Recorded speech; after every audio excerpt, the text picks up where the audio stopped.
Bien, pues vamos a empezar la ponencia que he traído. Vamos a ver, aquí está. Bien, vamos a ver. La he titulado ¿Cómo salir de la rueda del karma? La clave 14 o clave del retorno. ¿Qué es esto? Un poco largo el título, ¿no? En realidad, todo vino a raíz de yo empezar a estudiar todo lo que es las líneas iniciáticas antiguas, las escuelas iniciáticas antiguas, cómo veían o cómo percibían lo que es el camino del humano en este planeta, y cómo es su evolución, su progreso, su avance vida tras vida.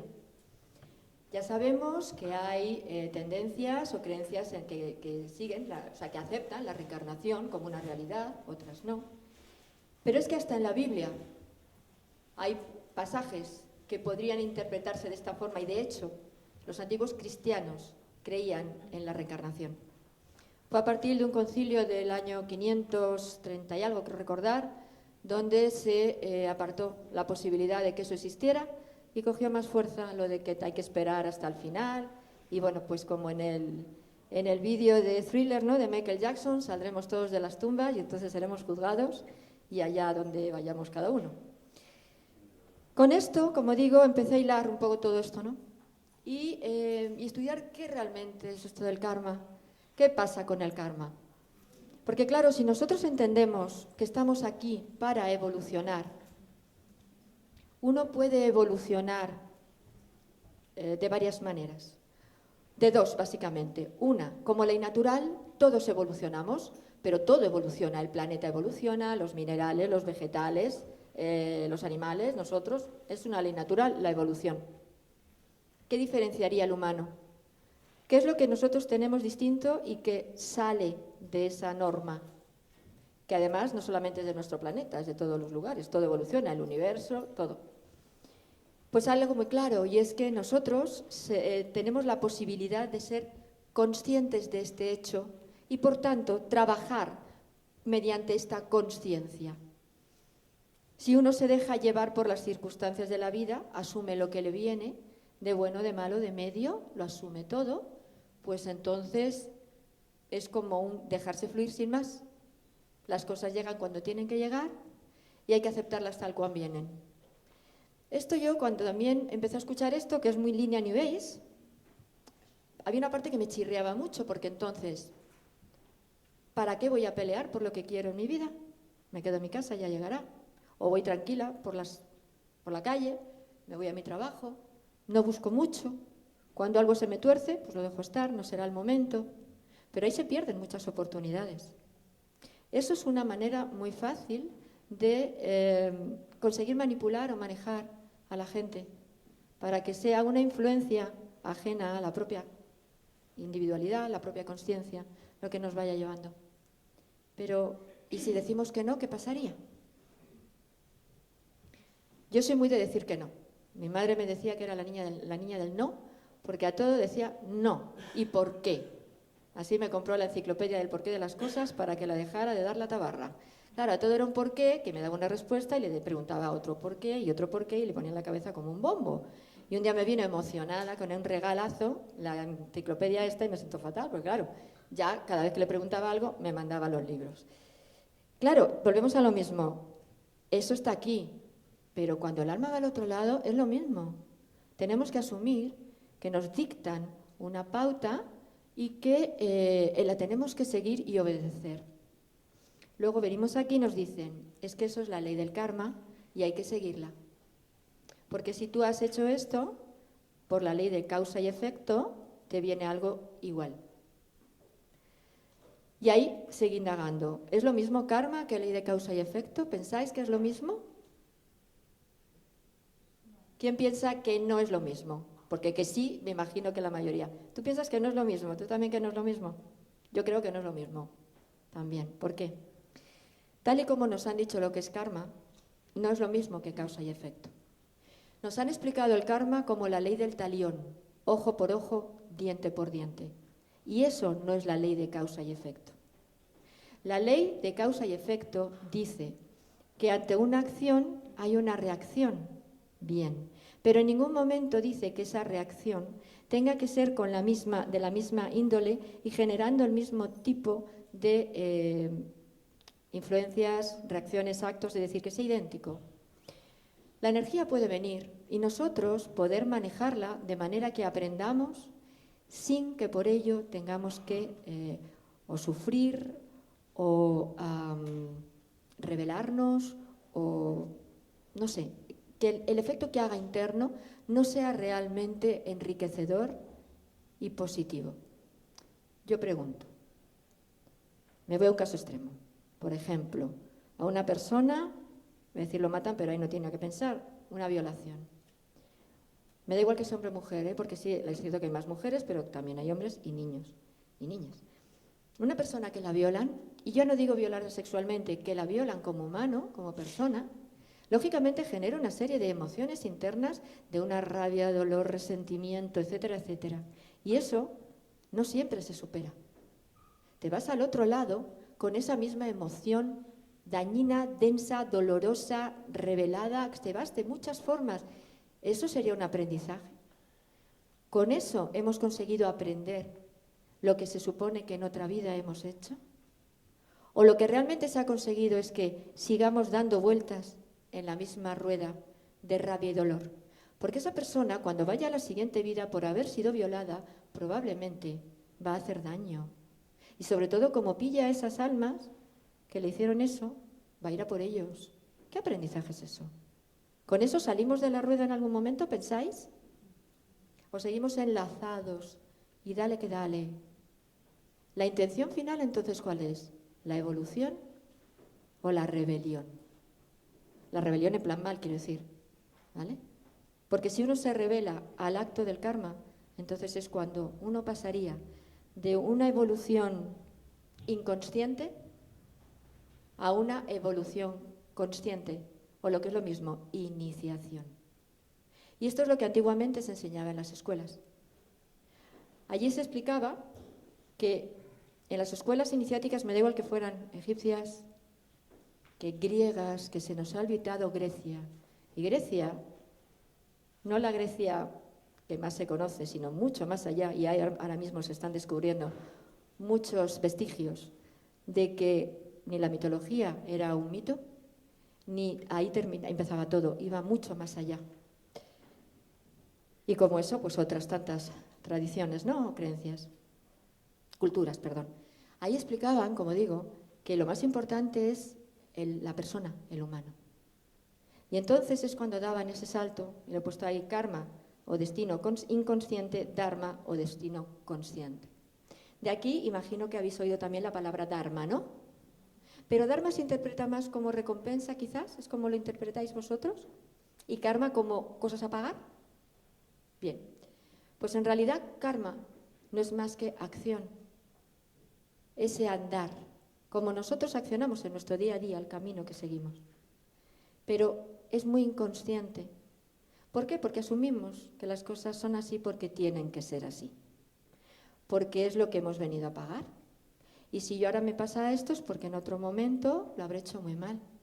Y entonces asumo el hecho, inclino cabeza, me arrodillo y sumisa. Pero sin embargo está lo que es el dharma, destino consciente. Y eso es lo mismo que iniciación. Destino consciente, que lo he puesto ahí, dharma es cuando tú decides ser dueño de tu destino, por lo que haces consciente y actúas de forma que puedes cambiarlo. ¿Pensáis que no podéis cambiar vuestro destino? Entonces, ¿qué pinta eso del libre albedrío? Es que no tiene sentido. No podemos creer en la ley del karma y creer en la ley del libre albedrío a la vez. Son cosas diferentes. ¿Voy muy deprisa, Ainhoa, cariño? ¿Voy deprisa? Bien. No, cielo, pero le preguntaba, es que llamáis Aina, Ainhoa, perdonad. No, tranquila, cielo, no pasa nada. Es que como la he visto un poco ahí con las manitas, no quiero tampoco ir muy rápido para que no se aturulle.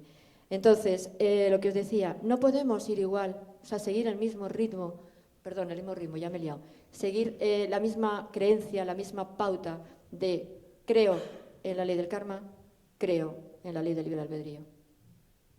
¿Qué es libre albedrío? Libre albedrío es yo decido qué hago con mi vida en cada momento. Está claro que hay cosas que van a venir porque estamos en una familia, elegimos determinadas cosas en nuestra vida, estudios, personas, ¿vale? Y todo eso va a generar una reacción. Eso sí es ley de causa y efecto, ¿vale? Pero ante esa reacción yo puedo seguir eligiendo qué hago.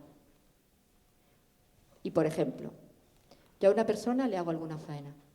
Lógicamente, la reacción de la persona es o a devolvérmela o a hacérmelo ver. Si es hacérmelo ver, tengo dos opciones.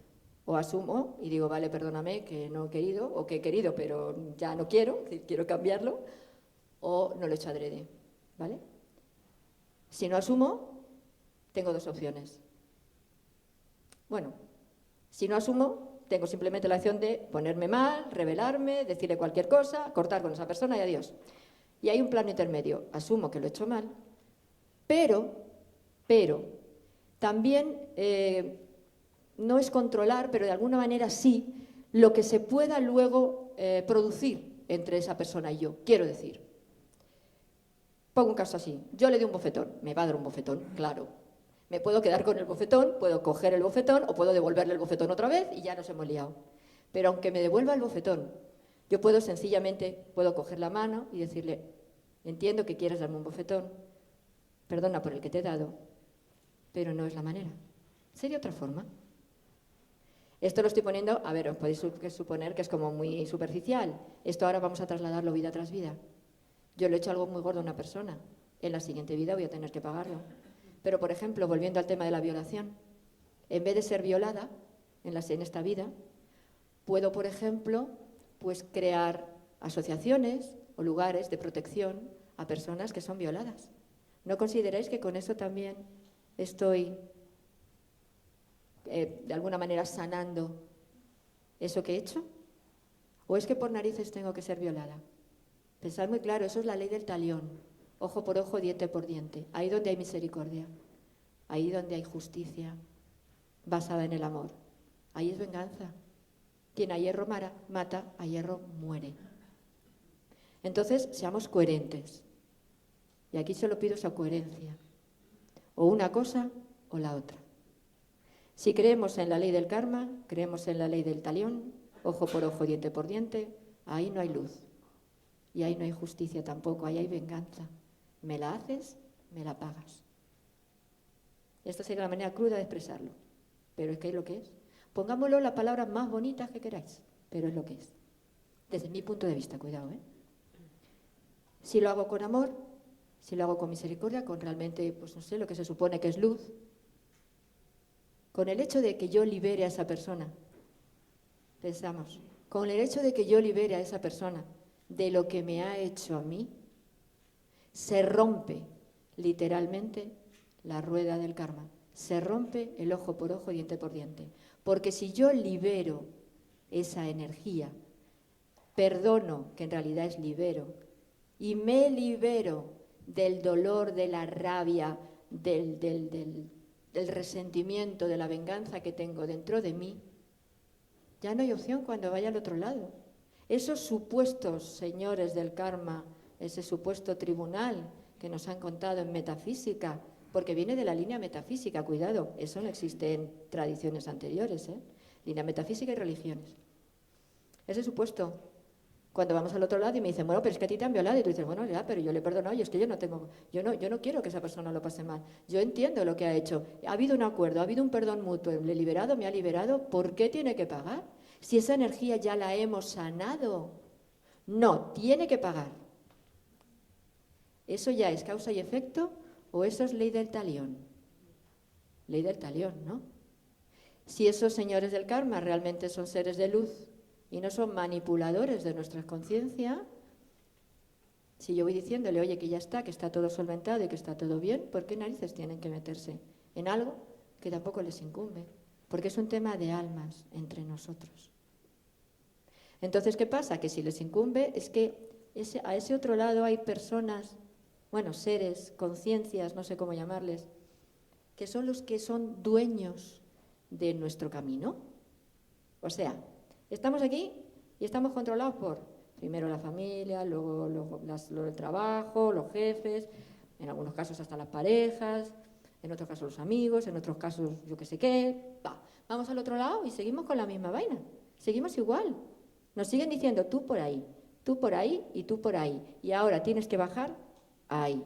Porque luego queda muy bonito decir, voy al tribunal, me dice lo que me lee la cartilla, me dice lo que me toca pagar, y tienen la deferencia de decirme, bueno, corazón, como ahora tienes todo esto, elige. Tienes este ambiente, este y este. ¿Cuál te gusta? Mira, me parece tomadura de pelo. Tomadura de pelo. O sea, las cosas, si están bien hechas, no es ahora sí y ahora no. O es blanco o es negro. Dejémonos de tonterías. Y si según ellos la ley del talión es o blanco o negro, ¿cómo luego viene esa deferencia de, bueno, para tenerte contento ahora elige tú dónde?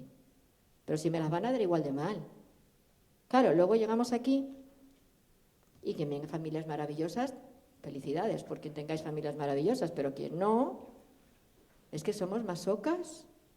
Y hemos elegido una familia, pues no sé, padre alcohólico, maltratador, madre que no se atreve a enfrentarse a ese hombre, por tanto la hija tiene que proteger a la madre recibiendo todos los palos de ese señor. Respuesta, no es que tú tendrás algo ahí pendiente con esa madre, porque en otra vida, mire, dejémonos de tonterías, señores. A ver, es que las cosas son mucho más sencillas, no rebusquemos tanto para intentar convencernos de que esa es la única realidad que tenemos. Si entramos y creemos en la rueda del karma, no nos equivoquemos, nunca vamos a salir de ella, porque siempre habrá algo que no se haga. Y no pensemos, como también he visto en algunos de los monjes en el Tíbet, eligen vidas en las cuales no hacen nada, se recluyen. Bueno, pues como por ejemplo pueden ser, no sé, las monjas de clausura, aquí, ¿no?, en Occidente. Y con eso piensan que como no hago nada, pero es que tampoco. El karma sería por acción y por omisión. Si no haces, no avanzas. Entonces, ¿qué sentido tiene no hacer nada? Entonces, ¿para qué encarnas? Venimos aquí para hacer, para caminar. Pero para caminar nuestro propio camino, no el camino de nadie. Es decir, para entrar en el camino del Dharma, destino consciente. Yo me creo mi propio camino. Como en el tarot. ¿Conocéis el tarot? Sí, ¿no? Imagino. Los arcanos mayores. La carta primera, la del loco. La carta del loco se piensa que es alguien que está alucinando con su atillo, la flor, mirando al tendido y va como tonto por la vida que no se entera de nada. No, no. La carta del loco es el primer momento en que elegimos qué quiero hacer, qué quiero ser. Una persona que es dueña de su destino y que lo va a ir labrando día a día, o otro más del redil en el que sigo las pautas que me han contado de karma, de que hay que aceptar las cosas como vienen, que cuando algo pasa es porque tiene que ser, que todos somos uno y por tanto como todos somos uno, ahí tenemos todos que lidiar con la misma historia. Todos estos patrones muy bien programados en la línea New Age, que es otro programa igual que las religiones, y que lo único que han conseguido es que sigamos sumisos, sin hacer nada. Entonces no hay Dharma. No hay destino consciente, no hay iniciación. Una vez entendido todo esto, seguí investigando. Claro, os he puesto ahí lo del tribunal kármico, bueno, pues el concepto metafísico, por que lo leyerais un poquito mientras que yo estaba exponiendo. Vamos a seguir. La siguiente, la ley de causa y efecto. Bueno, sí. Aquí, simplemente he puesto lo que es la ley de causa y efecto. Toda causa tiene su efecto, todo efecto tiene su causa. Todo sucede de acuerdo a la ley. La suerte o azar no es más que el nombre que se le da a la ley, no reconocida. Hay muchos planos de causalidad, pero nada escapa a la ley. Y dices, bueno, entonces, está claro, si nada escapa a la ley, eso es karma. Tú la haces, tú la pagas. Nada escapa a la ley. No quiere decir que no haya libre albedrío. por favor, no os olvidéis que este planeta, independientemente de que haya que pasar una serie de experiencias, superar una serie de cuestiones, el libre albedrío está por encima de todo. Y aquí os pongo otro ejemplo. Es por esto, porque existe el libre albedrío, bueno, una explicación, no un ejemplo, que nos meten estos patrones de sumisión, de que hay que aceptarlo todo, de que si te ha pasado esto es porque tú lo has hecho, de que si no llega es porque no tiene que llegar, etcétera, etcétera. Claro, sumisión. Lógicamente, si somos sumisos, ¿estamos qué? Aceptando. Esa es una elección. Libre albedrío. Elegimos ser sumisos. De manera que, ¿para qué luchar contra lo que nos tienen programado? Es como que en una familia tienen una religión y todos seguimos esa religión. Pues es la que está establecida, es la que mis padres me han dicho que esto es así y yo lo sigo. En vez de cuestionar por qué. El por qué es incómodo, yo lo entiendo. Entonces, claro, si nosotros, como digo, seguimos la ley esta del libre albedrío, entonces decimos, bueno, yo esto no lo quiero, y voy a hacer todo lo posible por cambiarlo. ¿Y aquí qué sucede? Que de repente todo se empieza a cruzar. No hay manera de que podamos realmente llegar a eso que queremos y pensamos. Claro, es que esto no es lo que me toca y por este motivo no sale. O no es el momento, también puede ser. Hay veces que es cierto, no es el momento. Pero ¿sabes realmente si te toca o no? Porque si hay una pulsión en tu interior por conseguir algo, es porque tu ser interno te está diciendo que es posible. Y aquí está el punto. Nosotros seguimos pautas establecidas, patrones integrados, creencias grabadas. Y nos olvidamos de lo primero. ¿Eso es lo que tú quieres? ¿Realmente es lo que tú quieres? ¿Tú crees en eso de verdad? ¿O lo estás integrando como algo establecido? Aquí, claro, los señores del karma, ese tribunal, y esos señores que están ahí, sí que es. Hay gente que lo llama arcontes, hay gente que lo llama Elohim, hay gente que lo llama de mucha manera. A mí me da igual cómo se llame. Pero estos señores, vamos, están encantados de que seamos tan sumisos, de que sigamos siendo ese Adán y Eva que estaba en el Edén, mirando al cielo, felices, hasta que alguien le dio una manzana, pincordio el tío de la manzana, que le hizo a Eva darse cuenta de que ahí va a existir desnuda, ahí va a existir mi metida, ahí va si no hay más gente. Ahí va, ¿qué es esto? Porque claro, la manzana era el fruto del árbol del bien y del mal, no, del conocimiento. Por lo tanto, para no ser borreguitos, para no ser sumisos, tenemos que conocer. Y para conocer hay que preguntarse, hay que cuestionarlo todo. Y así es como podremos elegir. ¿Cómo voy a elegir si no sé lo que tengo que hacer? Si no sé lo que hay. A todo cuestionárselo. Eso es lo más importante.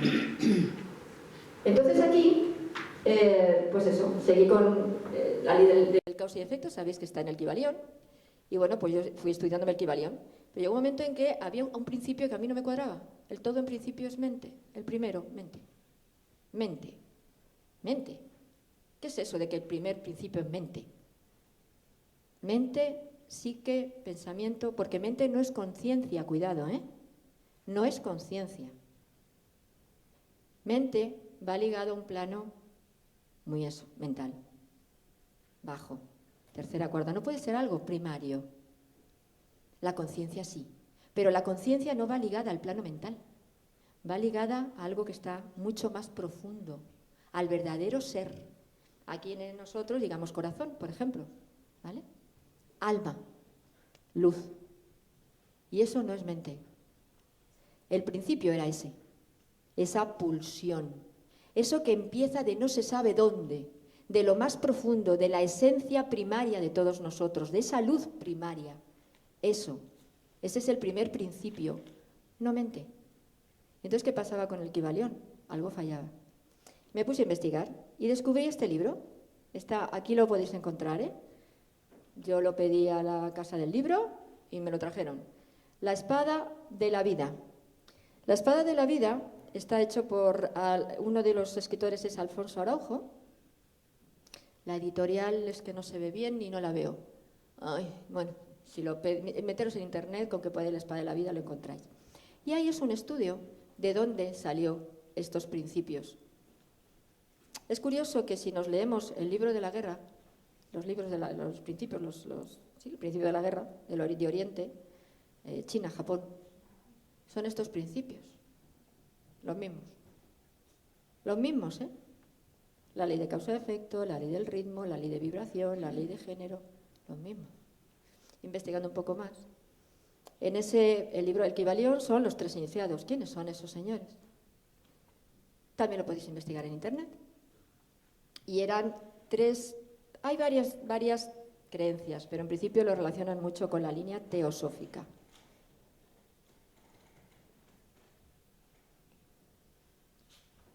Incluso uno de ellos, antes del Kybalión, escribió otro libro, no me acuerdo el título, pero los principios eran lo mismo, la base era la misma. ¿Realmente fueron los principios de Hermes? Bueno, con la tabla esmeralda, con todo lo hermético, etcétera, hay también mucho mito por ahí, ¿verdad?, añadido, y que no es cierto. Pero ya quiebra la primera ley, no es mentalismo, es conciencia, es pulsión. Además, si vosotros os analizáis, lo primero que os llega a la cabeza es un pensamiento, o antes del pensamiento ha habido algo que os ha removido, que se ha movido dentro de vosotros, os ha generado como un deseo de algo, no sé, algo. Y eso luego ha hecho que vuestra cabeza empiece a darle vuela a algo, a darle vueltas. Y luego ya seguimos el camino. Analizarlo en vuestro día a día, a ver cómo funcionáis. Porque claro, aquí entramos ya a dónde vamos a ir. A la clave 14 o la clave del retorno. Este es un principio que yo descubrí hace tiempo en mis viajes a Egipto, con los misterios osiríacos, los 14 trozos en los que parten a Osiris, los templos, prioritariamente hay 14 que son los más relevantes, el camino que seguía el iniciado a través de esos 14 templos, cómo consideraban al hombre en esta escuela iniciática egipcia, que luego he descubierto que igual en Grecia y en otras tradiciones es la misma, incluso en la zona de los mayas. Y claro, he ido hilando y he visto que en todos los lados hablaban de lo mismo. ¿Y por qué se nos ha olvidado? ¿Por qué se nos ha olvidado el camino de la iniciación, que no es más que el conócete a ti mismo y elige lo que quieres hacer con tu vida? Pero ¿cómo se nos ha podido olvidar algo tan básico y tan fundamental para que podamos caminar en este plano planeta y elegir, ¿quiero seguir aquí de esta manera o me quiero ir de aquí? Y aquí retomo lo que os dije. Algo les pasa a estos señores, que realmente no pueden hacer lo que quieren con nosotros, aunque lo hacen al final, pero con trampa. ¿Cómo? Haciéndonos sumisos. Nos van engañando, nos van contando milongas, van generando principios de ese inconsciente colectivo que lo vamos recogiendo y al final todos creemos que esa es la verdad. Una mentira replicada muchas veces se hace verdad. Y entonces, ahí está, aquí estamos todos, siendo chicos buenos, obedeciendo a los señores del karma, creyéndonos todo lo que nos dicen, y así nos va, como digo. Entonces, ¿qué es esto de la clave 14? A ver, ellos explican, me voy a Egipto, ¿vale?, que es un poco lo que más controlo dentro de lo que poco que puedo controlar. Ellos explican que el humano, la persona, el ser íntegro, alma y vehículo, viene aquí para hacer todo un proceso de crecimiento y reconocimiento, ¿vale? Y en ese camino elige pasar por determinadas circunstancias que le ayudan a crecer y a ser mejor. Pero dentro de ese camino y de esas elecciones hechas de principio, tiene la opción de variar en el momento en que se plante y quiera variarlo, porque está en su libre albedrío. Y aquí es cuando entran los incordios de, no, Pero esto te pasa y tienes que asumirlo porque tú has hecho, porque a ti te ha pasado, porque resultó que... Así, por ejemplo, llevándolo a un extremo, personas que deciden ya no querer seguir en este plano y deciden irse, suicidarse, aunque parezca una palabra muy horrible, tienen su libre albedrío y su derecho de hacerlo. ¿Por qué no? Si no quieren seguir aquí. A lo mejor pensáis que estoy diciendo una burrada, pero es que no quieren seguir aquí. ¿Por qué no? Nosotros somos los que sufrimos porque se van, pero ellos tendrían que descansar, pero no descansan. ¿Y por qué no descansan? Porque tenemos integrado el programa de cuando me voy al otro lado, como me mate, ya sé lo que me toca. Madre mía, la que me va a venir. Y llegamos allí y lo vamos a pasar muy mal. Porque allí seguimos viviendo en un mundo de creencias, en el que pensamos que como lo que es arriba es abajo, lo que es abajo es arriba. Más de lo mismo. Y aquí os llevaría que si queréis ver en internet la película de No Solar, que durante mucho tiempo a mí me han dicho que era una maravillosa película y cuando la he visto hace no tanto me he metido un susto, digo, porque si esto es lo que hay al otro lado, Dios mío de mi vida, no me quiero ir de aquí. Es lo mismo, pero peor. No entiendo. Bueno, entonces lo que os decía, no nos pueden obligar. Cuando vamos al otro lado, tenemos que ir limpios de creencias, limpios de miedos, limpios de deseos, limpios de vínculos. Cuando estoy diciendo esto, diréis, Dios mío, pues entonces no me puedo ir. Claro, porque parece como horroroso, ¿no?, lo que estoy diciendo. A ver, decidir liberar todo lo que tenéis. Da igual lo que hayáis hecho en otras vidas. Si la única que importa es esta. Porque aquí es mentira lo que nos han contado de que traemos trocitos de lo que hemos sido. Lo traemos todo. Nosotros aquí traemos lo que somos de todo lo que hemos sido. Y aquí está. Pero es que además, esto lo estoy explicando desde un punto de vista, tercera, cuarta, linealidad temporal. Pero si yo salgo de esta linealidad temporal, todas las vidas, todas mis existencias en los distintos planos están aquí y en el ahora. Porque el tiempo, quitando en este plano de cuarta, no existe. Fijaros si nos han contado una mentira. Todo está aquí.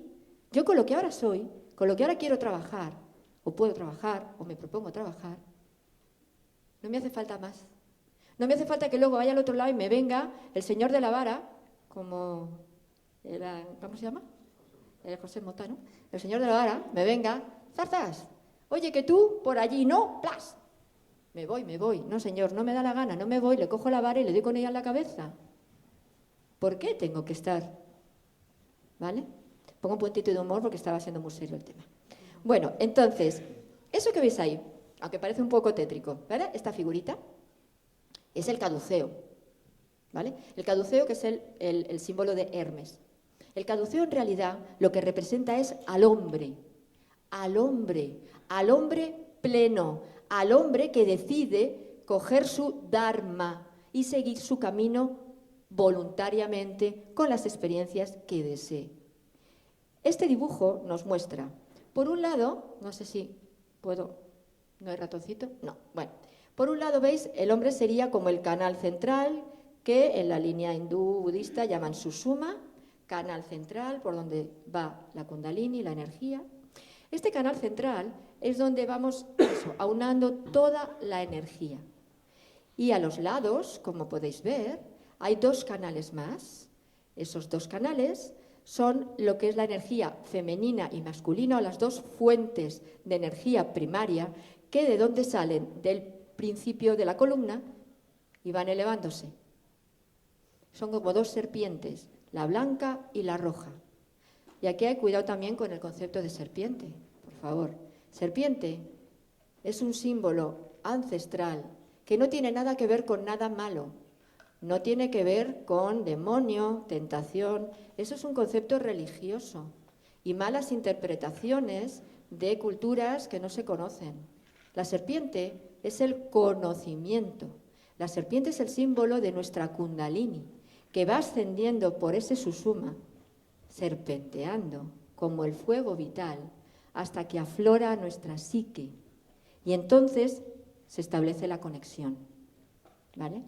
Por eso todo flujo o fuego interno se representa como una serpiente que además también es el símbolo de la transmutación, del cambio constante. La serpiente cambia la piel. Por lo tanto, por favor, no lo relacionemos, dejemos de relacionarla ni con demonios, ni con tentaciones, ni con nada de esto. Porque la serpiente lo lleva todo en sí. Primero repta, la tripita en el suelo, va reptando, adormecida, es decir, conecta con lo que es la materia, lo que representamos como seres físicos terrestres. Bien, y llega un momento en que empieza a tomar conciencia de lo que es y a querer hacer sus cambios. Y ahí cambia la piel, empieza a elevar y a tomar conciencia de lo que es y a llegar a otros estados mucho más elevados. Y ahí está este caduceo. Cuando elevamos la conciencia, llegamos a lo que representaría esa esfera del caduceo, que es nuestra cabeza, que es la esfera celeste o la conciencia divina, que también simbólicamente está unida a las alas, por lo que ahí estaría la simbología de, no nos olvidemos, somos dioses en origen. Somos seres que procedemos de la luz, que procedemos de la fuente, y en nosotros está la fuente porque somos la fuente. La fuente no son los dioses menores que nos han contado después. No es Yahvé, no es Anu, ni Enlil, ni Enki, todos estos dioses. No es Osiris, no es Ptah. Son dioses, es el dios primario, la fuente primaria, de donde sale todo. También es erróneo pensar que en las distintas mitologías, esos dioses que os he nombrado ahora eran los primarios. Todas las mitologías, todas, el primero era el sol, adoraban al sol. Y eso lo podéis ver en la historia, no os lo estoy inventando. Entonces, aquí tenemos, siguiendo con el concepto de iniciación y de clave 14, aquí tenemos un dibujito, veis a Osiris con su columna, ¿vale?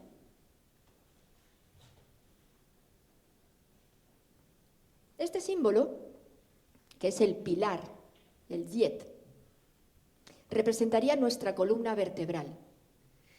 Y ahora me voy al cuerpo nuestro. Yo, si os dais cuenta, todo lo estoy trayendo a nosotros. Porque ¿qué hemos hecho siempre? Salirnos de nosotros. Y nos hemos perdido. Y ahora la cuestión es, vamos a volver a nosotros. Y desde nosotros vamos a trascendernos. Entonces, los egipcios explicaban, como os decía al principio, lo más importante es el hombre. Nuestro alma necesita un vehículo, un templo. Y ese templo es nuestro cuerpo, que se compone de 4 partes. Cuerpo físico denso, cuerpo energético, el que alimenta al cuerpo denso, doble etérico, que es lo mismo. Cuerpo emocional, el que lógicamente alimenta y donde van a reflejarse todos nuestros estados emocionales, y cuerpo mental. Esos 4 cuerpos es nuestro vehículo y el alma reside en el vehículo. Nosotros tenemos que hacer de nuestro cuerpo un templo, como antiguamente eran los templos. Los egipcios decían que los templos en sí no eran nada, eran edificios. Lo que les hacía templo, santo, santuario, sacro, es lo que había dentro. ¿Y dentro qué estaba? El Dios, el ser, el espíritu, la esencia. Eso lo trasladaban a nosotros. Nosotros, nuestro templo, el cuerpo, en sí no es nada, si no lo sacralizamos, valorando en lo que somos, no lo que pensamos, ni lo que hacemos solamente, lo que somos. En el ser está en la coherencia entre la pulsión primaria, el pensar, el sentir y el hacer. Y eso es lo que ellos explican. Y ahí está ese camino. Y eso es lo que en las escuelas iniciáticas les enseñaban a los iniciados, hasta que llegaban a encontrar su maestría. Nosotros ahora nos decimos, soy maestro de Reiki, soy maestro de no sé qué, maestro de no sé cuántos. Pero es una palabra muy grande para una técnica. Es que no sabemos lo que es un maestro. No, yo sigo al maestro de tal cosa. Pero no, si para ser un maestro lo primero que tenemos realmente que hacer es hacer un trabajo tan profundo dentro de nosotros, que llegamos al entendimiento de que nadie tiene que seguirnos. Nosotros no tenemos que andar para que otros anden nuestro camino, sino para nosotros mismos. Y el verdadero maestro es el que te enseña lo que él hizo, pero no para que hagamos lo mismo, sino para que sigáis vuestros propios pasos, sigamos nuestros propios pasos y lleguemos a donde lleguemos. Y ahí estaría la esencia. Ese loco está en el borde del abismo. El perrito le muerde el trasero, ¿no? Y le rompe el pantalón y le tira el pantalón y le dice, que aquí es lo seguro, la tierra, lo que tú vives, tus costumbres, tus creencias, tu familia, tu trabajo. ¿Dónde vas? Que te vas a caer al abismo. Y el loco está ahí mirando al cielo con su florecilla, con un atillo que lleva 4 cosas, y ahí estaría el no apegarnos a lo de aquí y por tanto elegir sin apegos. Y entonces dice, bueno, pues mira, me voy a arriesgar, que me tiro al abismo. ¡Qué descubrimiento! Cuando de repente da un paso y se da cuenta de que no se cae. ¿Y por qué no se cae? Porque lo que está haciendo ya es andar su propio camino. Y cada vez que pone un pie, resulta que el camino avanza. De manera que ya mira para atrás y ve que aquello no le interesa, que no tiene sentido. Y ya puede elegir por sí mismo y ya le da igual lo que piensen los demás. Que le tomen por loco, por eso se llama así la carta, por tonto, por yo qué sé, que se queda igual. Y entonces empieza a hacer preguntas y a todo lo cuestiona. Y dice que ¿por qué? Se lo cuestiona. Obtendrá distintas respuestas, pero de todas ellas hará su propia respuesta, no seguirá la respuesta de nadie. Y aquí, como digo, es lo que enseñaban. Esta era la columna diet, la columna vertebral. En nuestra columna vertebral tenemos 2 puntos que ahora están, toca al final, pero bueno, os lo marco ahora, son 2 puntos que es los que nos marcaría realmente el ascenso o el trabajo que nuestro ser interno hace para poder conectar. Y tiene mucho que ver con ese susuma y esa kundalini. Entonces, este yet, como veis, está tumbado. De momento está en proceso de ascensión. Nosotros, cuando venimos como la serpiente, estamos conectados con la tierra, estamos en un estado de adormecimiento, como si estuviéramos tumbados, y conforme nos cuestionamos, nos preguntamos las cosas, vamos elevándonos. También nuestra kundalini va despertando y va ascendiendo, vamos elevándonos hasta que nos ponemos en pie. Ponernos en pie, al igual que en origen el monito, ¿no? Se puso en pie, Homo erectus, Homo sapiens, Neandertal, etc. Quiere decir conectados, concienciados de lo que somos. Entonces aquí,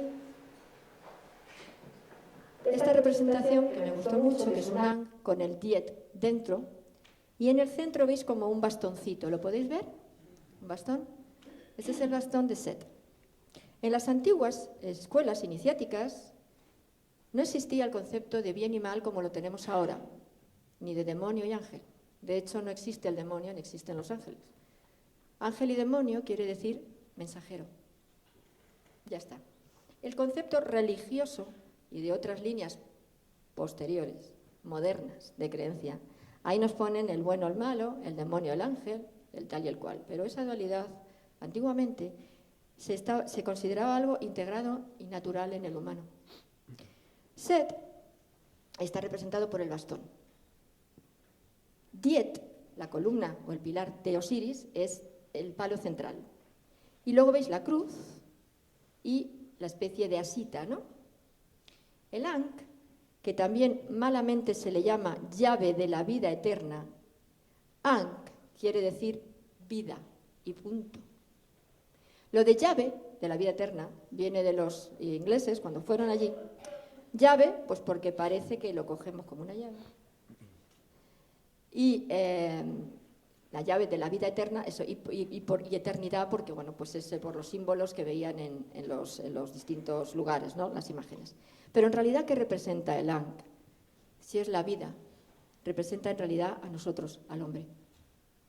Representa al hombre y ese asa es nuestra cabeza, es decir, nuestra conciencia en elevación. El palito central, la columna, el diet. Y ese bastón que está en el medio, que es el bastón de Set, en realidad, y ahí estaría enlazando con cuando Set parte en 14 trozos a su hermano Siris, en realidad nos está diciendo que nosotros cuando venimos desmembrados. Y nosotros aquí venimos a trabajar la unificación.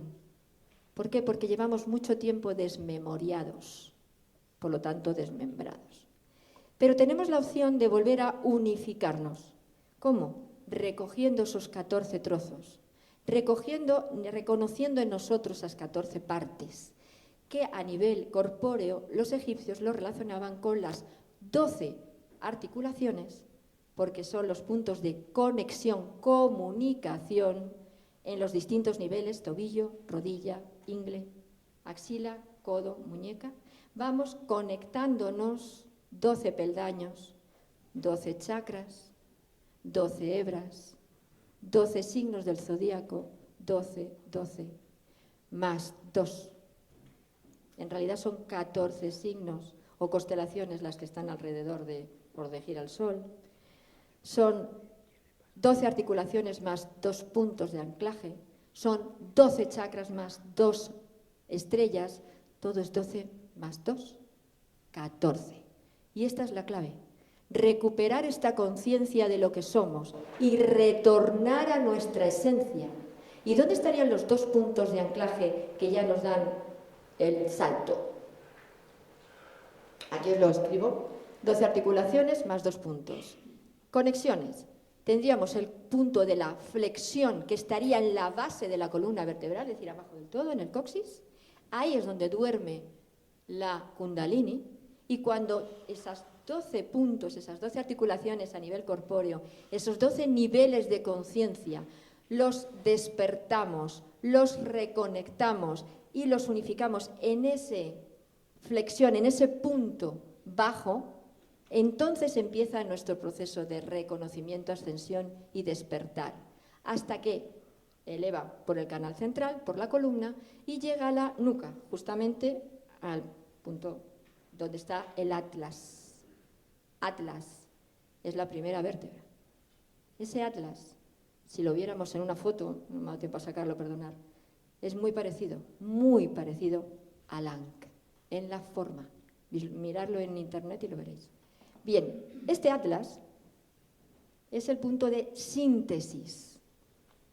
Todo se eleva a ese punto de síntesis, a esa nuca, donde también la línea de los hindúes llaman el chakra Antakarana, puente entre lo humano y lo divino. Y ya puedo conectarme. ¿Con quién? Con mi conciencia de luz. Y a partir de ahí ya no hay manipulación. Porque ahí ya realmente yo sé quién soy. Y sé quién soy porque me siento yo. Y como sé quién soy, puedo saber, porque voy a empezar a recordar lo que he sido y todo lo que puedo llegar a ser. En ese punto, y ya me quedan 10 minutitos, ¿verdad? 5, tengo retrasado mi reloj, por Dios. Bueno, aquí es la columna, esto lo vamos a pasar porque es lo que os he explicado. Aquí.